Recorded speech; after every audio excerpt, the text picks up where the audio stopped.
सिद्धि की शादी के बाद वो ससुराल चली जाती है। पीछे रह जाती है भाभी रानी। सिद्धि के ससुराल जाते ही भाभी कहती है, अरे वाह जी वाह, सारे कपड़े मेरे। हाय रे पैंट, अरे वाह वाह, मजा आ जाएगा। अरे ये सिद्धि की अलमारी के सामने खड़े होकर क्या बड़बड़ा रही है? जा जाकर देख मेहमानों को विदाई की मिठाई मिली कि नहीं। अब हाँ माँ जी, क्यों नहीं, लेकिन पहले कपड़े तो बदल लूं। अब रानी आ जाती है सिद्धि के उन कपड़ों में जो वो ससुराल जाने से पहले घर छोड़ जाती है। अरे रानी, कुछ दिन रुक जाती। अरे ये तो सिद्धि बिटिया को मैंने ही दिया था, बड़ा ही फबता था उस पर, तुझ पर तो कुछ खास नहीं लग रहा। अब वो ना मेरे सारे कपड़े गीले थे तो सोचा पहन लूं। वैसे भी सिद्धि को कौन सा दिन पुराने आउटडेटेड कपड़ों को पहनना है। वैसे भी ये सूट तो मैंने तभी पहना था, वैसे खास है भी नहीं ये। हाँ ठीक है, लेकिन ना मेरी सिद्धि पर तो जमता था। सारे मेहमान चले जाते हैं और सिद्धि ससुराल से मायके पहली बार आती है। अपना घर, अपना कमरा, अपनी अलमारी। ये बोलकर जैसे ही सिद्धि अलमारी खोलती है तो सामने उसके कपड़ों की जगह कुछ और ही रखा होता है। माँ, ओ माँ, जरा कमरे में तो आना। सास और रानी वहां पहुंच जाते हैं। रानी ने पहनी होती है सिद्धि की जींस और टी शर्ट। अरे भाभी, ये क्या? ये तो मेरी बड़ी ही महंगी टी शर्ट है, इसे आपने घर में क्यों पहनी है? अरे बहुत मिलती है दीदी ये चौक की मार्केट में, 150 में।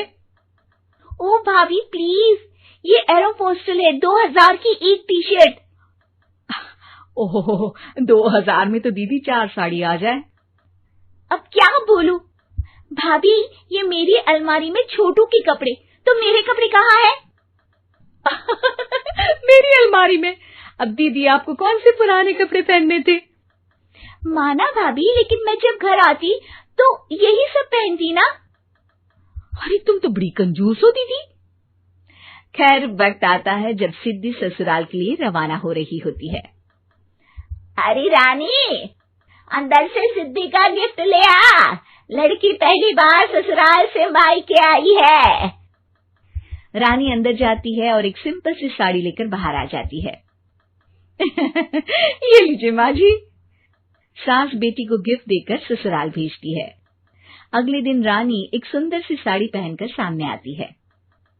अरे रानी, ये तो वो साड़ी है जो मैंने सिद्धि को देने के लिए दी थी जब वो ससुराल ले जाती, लेकिन ये तूने कैसे पहन ली? अरे माँ जी, ये साड़ी तो मुझे बहुत पहले से ही पसंद थी, लेकिन चिंता ना करिए, मैंने सिद्धि के लिए भी अच्छी सी साड़ी दी है। हाँ। तभी सिद्धि का फोन आता है। क्या माँ, कुछ अच्छा तो दिया होता ससुराल ले जाने के लिए। अरे पहले दिखा दिया होता। ये चमकते हुए पैकेट में नौकरानी वाली साड़ी मत दिया करो माँ।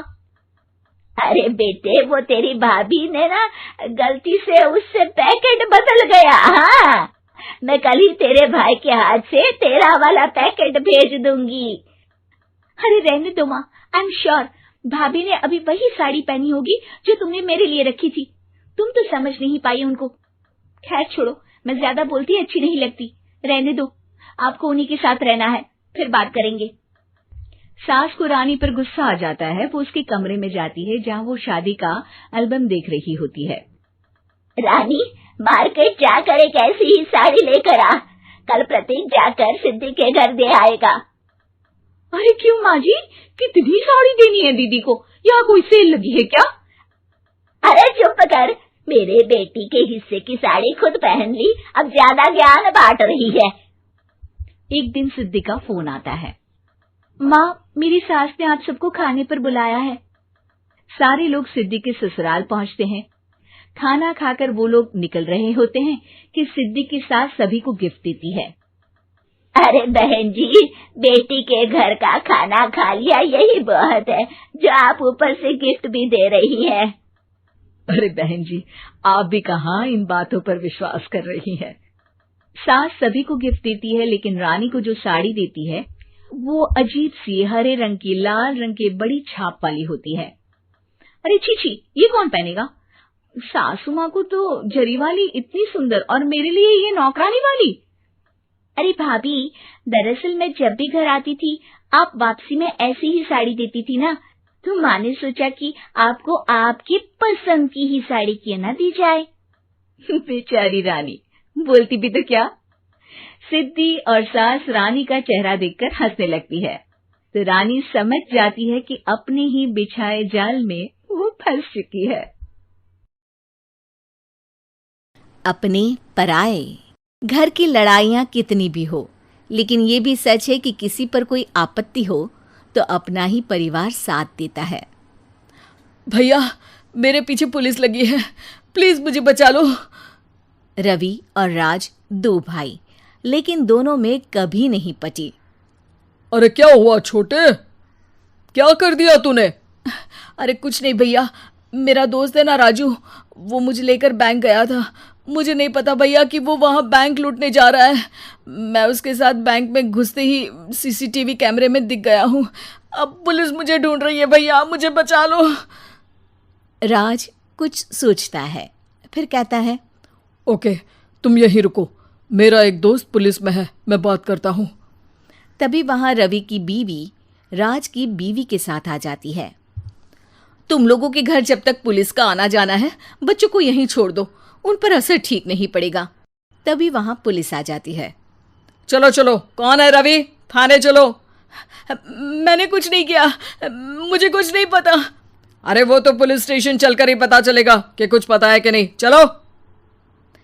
कहानी का फ्लैशबैक। भैया, मुझे मेरे मकान में हक चाहिए ही चाहिए। अरे लेकिन छोटे, अभी मेरे बच्चों पर काफी खर्चा है, तेरी भाभी की भी तबीयत ठीक नहीं रहती, बजट बिल्कुल नहीं है कि मैं अलग होकर रहूं। देख लो भैया, 1 महीना है तुम्हारे पास, जल्दी से घर खाली कर दो। अरे कैसी बात कर रहे हैं भैया, मेरे शरीर में अभी इतनी हिम्मत भी नहीं कि घर को खाली करे। तो क्यों अपना पोषण बेचा भाभी? अरे तुम तो जानती हो, पिताजी की बीमारी के कारण उन्हें हमारी जरूरत थी, कैसे आते पैसे। ससुर जी तो बूढ़े थे भाभी, उनकी बीमारी में भी पैसे लगाना कौन सा अकल का काम था? तो क्या पिताजी को मैं मरने के लिए छोड़ देता? अरे रवि, तू तो समझ, पापा को हमारी जरूरत थी, उन्होंने हमारे लिए हर वो काम किया जिससे हमें खुशी मिले। बैक टू रवि, जो जेल में बैठा है। ये मैंने क्या कर दिया था? मैं ना पिता का हुआ ना ही भैया का। मेरे साथ जो हो रहा है ठीक ही हो रहा है। तभी वहां पुलिस वाला आता है।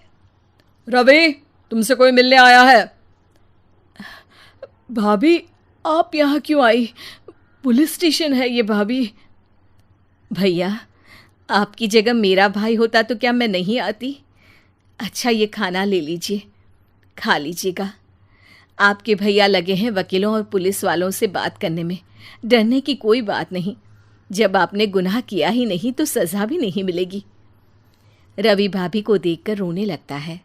घर में साक्षी चुपचाप बैठी होती है कि तभी सोनम कहती है, अरे साक्षी, क्या हुआ, परेशान क्यों हो रही हो? भाभी, अभी अभी पुलिस स्टेशन से खबर आई है, इन्हें बड़े जेल में शिफ्ट किया जा रहा है। मैं क्या करूंगी भाभी? रो मत, हम अच्छे से अच्छा वकील करेंगे। लेकिन उसमें तो बड़े पैसे लगेंगे दीदी, हम इतना पैसा कहाँ से लाएंगे? अरे क्यों, ये मकान है ना, और मेरे कुछ गहने भी है। साक्षी की आंखों में पानी आ जाता है। पर दीदी, ये तो आप और भैया की मेहनत की कमाई है। पापा के बाद भी तो हम लोगों का सब खत्म हो गया था। पापा को तो बचा नहीं पाए, लेकिन भैया को जरूर बचा लेंगे, और भगवान चाहेंगे ना तो दोनों भाई मिलकर इससे भी बड़ा मकान खड़ा कर लेंगे। साक्षी। थोड़ी देर में राज वहां आता है। सोनम सही कह रही है साक्षी, पैसों की कमी के कारण किसी भी बेगुनाह को सजा नहीं मिलती। राज एक अच्छा सा वकील करता है। सोनम और साक्षी बचाए पैसे और अपने गहनों को बेचकर रवि का केस लड़ते हैं और जल्द ही रवि जेल से बाहर आ जाता है। रवि राज को गले लगाकर कहता है, भैया मुझे माफ़ कर दो, मुझे साक्षी ने सब कुछ बताया है। भैया आपने मुझ पर विश्वास किया, मेरे लिए दिन रात मेहनत की, भाभी ने अपने गहने तक बेच दिए। भैया आपने तो पापा के लिए भी पैसे नहीं देखे, लेकिन मैं बहुत ही सेल्फिश निकला। भैया एक आखिरी बार मुझे माफ़ कर दो, मैं शर्मिंदा हूँ। अरे भाई अपने तो अपने ही होते हैं, पापा ने हमारे लिए क्या नहीं किया ये तुम्हें बताने की ज़रूरत नहीं है मुझे। और फिर तू तो मेरा भाई है, पैसे से बढ़कर रिश्ते होते हैं भाई।